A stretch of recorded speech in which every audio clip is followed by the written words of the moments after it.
Hi friends, KPS വ്ലോഗിൻ്റെ പുതിയൊരു വീഡിയോയിലേക്ക് സ്വാഗതം. ഇന്ന് ഞാൻ ചെയ്യാൻ പോകുന്നത് കാബൂളി കടലൊക്കെ വെച്ചിട്ടുള്ള ഒരു നല്ല സൂപ്പർ കറിയും അതിനുള്ള ഭക്ഷണവുമാണ്. അതായത് അതിനുള്ള ഭക്ഷണം എന്ന് പറഞ്ഞു കഴിഞ്ഞാൽ ഞാൻ ഇന്ന് പുട്ടാണ് തയ്യാറാക്കാമെന്ന് വിചാരിച്ചിട്ടുള്ളത്. അപ്പോൾ പുട്ടും കാബൂളി കടലൊക്കെ നല്ല സൂപ്പർ കറിയും പിന്നെ അതിനൊരു നത്തൽ പൊരിച്ചത്, നത്തൽ ഫ്രൈ ആക്കിയത്. നത്തൽ എല്ലാവർക്കും അറിയാലോ, നത്തൽ ഫ്രൈ ആക്കിയതാണിത്.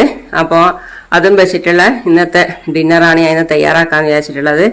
അപ്പോൾ അതിന് വേണ്ടിയിട്ട് നമുക്ക് വീഡിയോയിലേക്ക് പോകാം. അപ്പോൾ ഇതാണ് കാബൂളി കടലക്ക.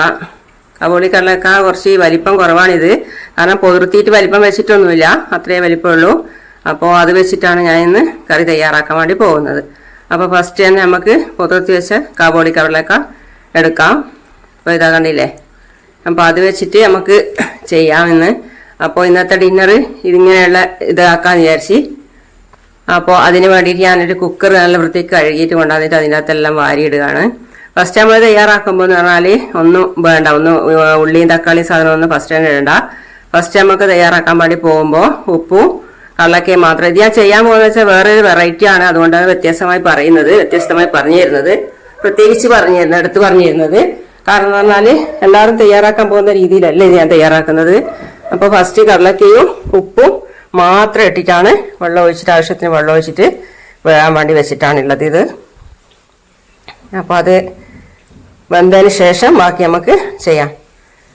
അപ്പോൾ അത് നമുക്ക് ചെയ്യുന്നതിന് മുമ്പേ എന്ന് പറഞ്ഞാൽ പച്ചമുളകും ഇഞ്ചിയും വെളുത്തുള്ളിയല്ല, പച്ചമുളക്, ഇഞ്ചിൻ്റെ ചെറിയ കഷ്ണം വേണ്ട, ഞാൻ വലിയ കഷ്ണം എടുത്ത് വെച്ചിട്ടുണ്ട്. പിന്നെ ചെറിയ ഉള്ളി ഉള്ളവരാണെങ്കിൽ ചുവന്ന ചെറിയ ഉള്ളി ഉപയോഗിക്കുന്നത് ഏറ്റവും നല്ലത്. അതിൻ്റെ അടുത്ത് ഇപ്പോൾ ചുവന്ന ചെറിയ ഉള്ളി ഇല്ലാത്തതുകൊണ്ടാണ് ഞാൻ വലിയ ഉള്ളി എടുത്തിട്ടുള്ളത്. അത് സ്ലൈസാക്കി ചെറുതായിട്ടും അരിഞ്ഞിടുക. പിന്നെ പച്ചമുളകും അതേപോലെ തന്നെ ചെറുതായിട്ട് അരിഞ്ഞിട്ട് വെക്കാൻ. പിന്നെ ഇഞ്ചി ഒരു പേരിന് മതി, ആവശ്യത്തിൽ കൂടുതൽ ഇഞ്ചി വേണ്ട. അപ്പം നമുക്ക് ഇതൊക്കെ വെച്ചിട്ടാണ് കടലക്ക നമുക്ക് തയ്യാറാക്കേണ്ടത്. അപ്പോൾ അതിനു മുമ്പേ എൻ്റെ വീഡിയോ ആദ്യമായിട്ട് കാണുന്നവരാണെങ്കിൽ ഫസ്റ്റ് തന്നെ സബ്സ്ക്രൈബ് ചെയ്യുക. പിന്നെ ആ കുഞ്ഞ് ബെൽ ബട്ടൺ കൂടി ഒന്ന് ക്ലിക്ക് ചെയ്യണം കേട്ടോ. പിന്നെ എന്നാലും ഞാനിടുന്ന എല്ലാ വീഡിയോസും നിങ്ങൾക്ക് നോട്ടിഫിക്കേഷൻ ആയിട്ട് വരുവുള്ളൂ. അപ്പോൾ നമുക്ക് കടലക്കൻ്റെ വിസിലൊക്കെ വരുന്നുണ്ട്. കടലക്ക ഏകദേശം വെന്ത് കാണും. അപ്പോൾ കടലക്ക വെന്ത് കഴിഞ്ഞാൽ നമുക്ക് എക്സ്ട്രാ പണിയൊക്കെ ചെയ്യേണ്ടത്. അപ്പോൾ ഈ കാബൂളി കടലക്ക വെച്ചിട്ട് അധികാരം ചെയ്യൂല, സാധാരണ നിലയുള്ള കടലക്ക വെച്ചിട്ടാണ് എല്ലാവരും ചെയ്യുക. അപ്പോൾ ഞാനിന്ന് വെറൈറ്റി ആയതുകൊണ്ടാണ് പ്രത്യേകിച്ച് കാണിക്കുന്നത്. അപ്പോൾ വെന്തതിന് ശേഷം ഞാനിവിടെ കുറച്ച് മാറ്റി വെച്ചിട്ടുണ്ട് കടലക്ക. ഇത് ആറാൻ വേണ്ടി വേറെ തന്നെ മാറ്റി വെച്ചിട്ടുള്ളതാണ്. ഞാനിത് തേങ്ങ അരച്ചിട്ടല്ല കറി തയ്യാറാക്കുന്നത്. അതായത് ഈ കടലക്ക തന്നെയാണ് കുറച്ച് അരച്ചിട്ട് മിക്സിയിലിട്ട് അരച്ചിട്ട് കറിയാക്കാൻ വേണ്ടി പോകുന്നത്. അപ്പോൾ കാണുന്നില്ലേ, വ്യത്യസ്തമായ രീതിയിലാണ് ഞാൻ ഈ കറി തയ്യാറാക്കുന്നത്. അത് വേവിച്ച വെള്ളം തന്നെ കുറച്ച് ഒഴിച്ചു കൊടുത്താൽ മതി നമ്മൾ അരക്കുന്ന സമയത്ത്. അപ്പോൾ അത് വെക്കാൻ വേണ്ടിയിട്ട് ഞാൻ ഇവിടെ വെളിച്ചെണ്ണ ഒഴിക്കുന്നുണ്ട്. വെളിച്ചെണ്ണ ഉള്ളവരാണെങ്കിൽ വെളിച്ചെണ്ണ ഒഴിച്ചാൽ മതി, അല്ലാത്തവർ ഓയിൽ ഒഴിക്കുക. അതിന് ശേഷം കടുക് ഇട്ടിട്ടില്ല, ഉള്ളിയാണ് ഞാൻ ഇട്ടിട്ടുള്ളത്. ഇപ്പോൾ ഉള്ളി നല്ലോണം മൂപ്പിച്ചെടുക്കണം, നല്ല ബ്രൗൺ കളറായിട്ട് എടുക്കണം. അതിന് ശേഷമാണ് ബാക്കിയുള്ള സാധനങ്ങളൊക്കെ ഇട്ട് കൊടുക്കേണ്ടത്. ഞാനിപ്പോൾ ചെയ്യുന്നത് ഫസ്റ്റ് ഒരു കഷ്ണം ഇഞ്ചി അത് ചേർത്തിട്ടുണ്ട്. അതിന് ശേഷം പച്ചമുളകാണ് ഇട്ടിട്ടുള്ളത്. ഇത് ഈ സാധനങ്ങൾ മൊത്തം നന്നായിട്ട് വാടിയതിന് ശേഷം മാത്രം നമുക്ക് തക്കാളി ഇട്ട് കൊടുക്കാം. കാരണം എന്ന് വെച്ചാൽ തക്കാളിക്ക് നല്ല വേവുണ്ടല്ലോ, അതുകൊണ്ടാണ് പറഞ്ഞത്. നല്ലോണം വാടാനുണ്ട് തക്കാളി. ഞാൻ 2 തക്കാളി കാണിച്ചതിന് പക്ഷേ 1.5 മുറി തക്കാളി ഞാൻ ചേർത്തിട്ടുള്ളൂ. കാര്യം എന്ന് പറഞ്ഞാൽ തക്കാളിൻ്റെ റേറ്റും ഇഞ്ചിൻ്റെ റേറ്റും ഇപ്പോൾ എല്ലാവർക്കും അറിയാലോ, അതുകൊണ്ട് 1.5 മുറി തക്കാളി ഞാൻ ചേർത്തിട്ടുള്ളൂ. അത് മൊത്തം നന്നായിട്ട് വാടിയതിന് ശേഷം നമുക്ക് അതിൻ്റെ നടുക്ക് കുറച്ച് നെയ്യ് കാണുമല്ലോ, ആ നെയ്യിൻ്റെ അകത്ത് പിന്നെ കുറച്ച് മുളക് പൊടി, കുറച്ച് മല്ലിപ്പൊടി, ഇതൊക്കെ ചേർത്ത് കൊടുക്കാം. അത് നന്നായിട്ട് വാടിയതിനു ശേഷം കുറച്ച് മുളക് പൊടി, കുറച്ച് മഞ്ഞൾപ്പൊടി, കുറച്ച് മല്ലിപ്പൊടി, ഇത് 3 വേണം. അതിൻ്റെ കൂടെ കുറച്ച് മസാലപ്പൊടി ചേർക്കണം. പിന്നെ എന്ന് പറഞ്ഞാൽ മെയിനായിട്ട് ചേർക്കേണ്ടതെന്ന് പറഞ്ഞാൽ അരക്കുന്ന ജീരകയില്ലേ, പെരിഞ്ജീരകം, അത് പൊടിച്ചിട്ട് കുറച്ച് ചേർക്കണം. ഇതിൻ്റെ അകത്ത് 1/2 സ്പൂണോളം അത് പൊടിച്ചിട്ട് ചേർക്കണം. അതാണ് മെയിൻ ഇൻഗ്രീഡിയൻസ് ഇതിൻ്റെ. അപ്പോൾ ഇതൊക്കെ ചേർത്തിട്ട് നന്നായിട്ട് ഇളക്കിയെടുക്കാൻ കുറച്ച് മസാലപ്പൊടിയും ചേർക്കണേ. അപ്പോൾ അതൊക്കെ ചേർത്തിട്ട് നന്നായിട്ടൊന്ന് ഇളക്കിയിട്ട് ബ്രൗൺ കളറുള്ള രീതിയിലാക്കിയിട്ട് എടുക്കാം. അപ്പോഴാണ് നമ്മളെ കടലക്ക കറിക്ക് വറുത്തരച്ചതിൻ്റെ കളറായി വരുള്ളൂ. ഓൾറെഡി നമ്മൾ വറുത്തിട്ട് തേങ്ങയോ മല്ലിയോ ഒന്നും വറുത്തരച്ച് ചേർക്കുന്നതല്ല, ഇങ്ങനെയുള്ള സംഭവത്തിലാണ് ചേർക്കുന്നത്. അപ്പോൾ ഇത് നന്നായിട്ട് നമുക്ക് വാട്ടിയിട്ട് എടുക്കാം. ഇപ്പം ഏകദേശം വാടി വന്നിട്ടുണ്ട്. അപ്പോൾ ഏകദേശം നന്നായിട്ട് ഇത് വാടിയിട്ടുണ്ട്. അപ്പം നമുക്ക് പിന്നെ ഇനി ഇതിൻ്റെ അകത്ത് ചേർക്കേണ്ടതെന്ന് പറഞ്ഞാൽ ഇത് വാടിയതിന് ശേഷം നമ്മൾ തയ്യാറാക്കി വെച്ചിട്ടുള്ള കടലക്കയാണ്, അതായത് കാബോളി കടലക്കയാണ് ഇതിനകത്ത് ചേർക്കേണ്ടത്. ഇത് അതിൻ്റെ വെള്ളം തന്നെയാണ് ഞാൻ ഒഴിച്ചിട്ടുള്ളത്. കടലക്ക വെന്ത വെള്ളം തന്നെയാണ് ഇതിനകത്ത് ചേർക്കുന്നത്. മറ്റുള്ള വെള്ളമൊന്നും ചേർക്കേണ്ട ആവശ്യമില്ല. നമുക്ക് കടലക്കൻ്റെ വെള്ളം തന്നെ ചേർത്തിട്ട് കണ്ടില്ലേ, ഇതിൻ്റെ കളർ തന്നെ മാറിയില്ലേ, ഇപ്പോൾ ഏകദേശം വറുത്തരച്ച രൂപത്തിലായില്ലേ. അപ്പോൾ ഇനി നമുക്ക് അതിൻ്റെ അകത്ത് കടലക്ക ഇട്ട് കൊടുക്കാം.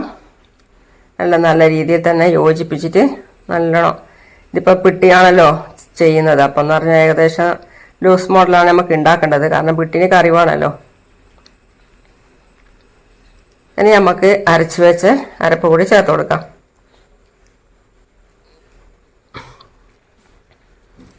എല്ലാം ചേർത്തിട്ട് നന്നായിട്ട് ഒന്ന് യോജിപ്പിച്ചെടുക്കുക.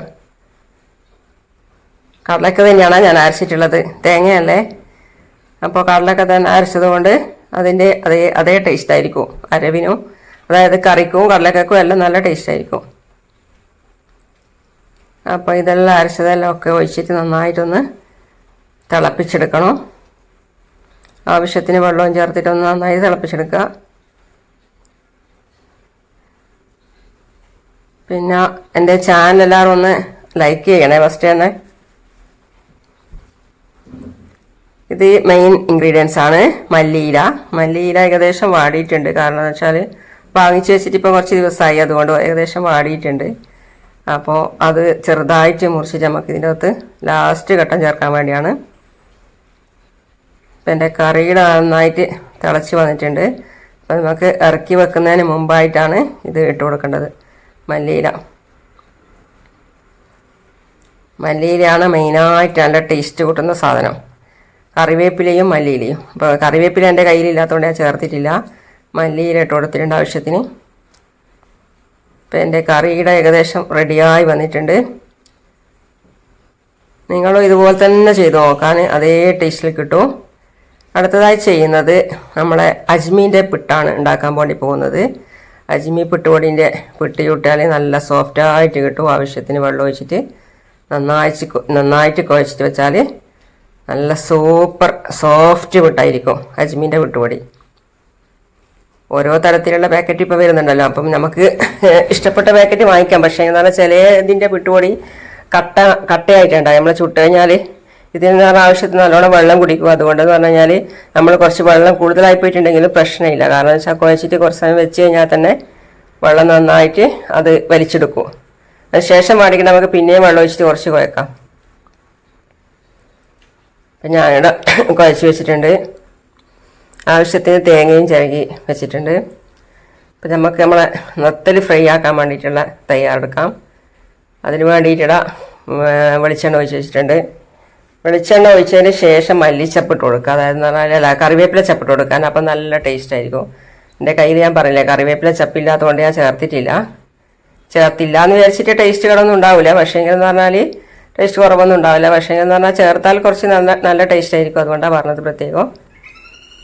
അപ്പോൾ ഇത് നല്ലോണം പൊരിക്കണം. ഇവിടുത്തെ എൻ്റെ വീട്ടിലുള്ള എല്ലാവർക്കും നല്ലോണം പൊരിക്കണം, എന്ത് മീൻ പൊരിച്ചാലും. അപ്പം നത്തലാണെങ്കിൽ തന്നെ പകുതി ഹാഫ് വേവിൽ പൊരിച്ച് കഴിഞ്ഞാൽ എന്തായാലും മുള്ളറിക്ക് ചെയ്യാൻ മുള്ളറിക്കും ചെറിയ കുട്ടികൾക്കൊക്കെ കൊടുക്കുമ്പോൾ. ഇതെന്ന് പറഞ്ഞാൽ നന്നായിട്ട് പൊരിഞ്ഞ് കഴിഞ്ഞാൽ അങ്ങനെ മുള്ള് ഒതുങ്ങിപ്പോകുന്ന പ്രശ്നമൊന്നും ഉണ്ടാവില്ല. അപ്പോൾ ഇതിവിടെ പൊരിഞ്ഞുകൊണ്ടിരിക്കുകയാണ്. ഇനി അടുത്തത് നമുക്ക് പിട്ട് തയ്യാറാക്കാം. ഇന്ന് രാത്രി പിട്ടുണ്ടാക്കാമെന്ന് വിചാരിച്ചു. സാധാരണ ചപ്പാത്തിയോ പത്തിയോ ഒക്കെയാണ് ഉണ്ടാക്കാറ്. ഇന്ന് പിട്ട് മാറ്റി പിടിക്കാമെന്ന് വിചാരിച്ചു. അപ്പോൾ ഇന്ന് പിട്ട് തയ്യാറാക്കാമെന്ന് വിചാരിച്ചു. അതുകൊണ്ടാണ് ഇന്ന് പിട്ട് തയ്യാറാക്കുന്നത്. പിട്ടും കടലക്ക കറിയും നത്തൽ പൊരിച്ചത് നല്ല ടേസ്റ്റ് ആയിരിക്കും, കോമ്പിനേഷൻ ആയിരിക്കും. അതുകൊണ്ട് അങ്ങനെ ചെയ്യാമെന്ന് വിചാരിച്ചിട്ടുള്ളത്. പിന്നെ വീട്ടിൽ അധികം ആരും ഇല്ലാത്തത് കൊണ്ട് കുറച്ചേ ഉണ്ടാക്കേണ്ടതുള്ളൂ. അതുകൊണ്ട് ഞാൻ കുറച്ച് ഈ പിട്ടുപൊടീൻ്റെ അകത്തുനിന്ന് 1/2 കിലോൻ്റെ പാക്കറ്റിൽ നിന്ന് 1/4 കിലോ എടുത്തിട്ടുള്ളൂ. അതിനെക്കൊണ്ട് ഏകദേശം ഒരു 2-2.5 കുറ്റി പിട്ടുണ്ട്. അപ്പോൾ അത്രയും മതി നമുക്ക്. അപ്പം നത്തലിടാം. മുളക് പൊടി കൂടുതലായിട്ട് വേണ്ടുന്നവരാണെങ്കിൽ മുളക് പൊടി കൂടുതലായി ചേർക്കാം. ഞാൻ ആവശ്യത്തിന് കുറച്ചേ ഇട്ടിട്ടുള്ളൂ, കാരണം അധികം എരിവ് വേണ്ടാന്ന് വിചാരിച്ചിട്ട് കുറച്ചേ ഇട്ടിട്ടുള്ളൂ. പിന്നെ അത് നമ്മൾ തയ്യാറാക്കി കഴിഞ്ഞാൽ നല്ല കളറും നല്ല ആവശ്യത്തിന് മുളകും കാണും. ഫസ്റ്റ് അങ്ങനെ കാണുന്ന നോക്കണ്ട. അപ്പോൾ ഇത് ഇടാം. എൻ്റെ നത്തൽ നന്നായിട്ട് പൊരിഞ്ഞിട്ടുണ്ട്. ഇടാം, കണ്ടില്ലേ, സൂപ്പറായിട്ട് നത്തൽ പൊരിഞ്ഞിട്ടുണ്ട്. ഇങ്ങനെ പൊരിച്ചെടുക്കണം, എന്നാൽ നല്ല ടേസ്റ്റ് ആയിരിക്കും കഴിക്കുമ്പോൾ. പൊരിഞ്ഞ ഞാൻ ഓക്കെ, സി യു, വീണ്ടും കാണാം.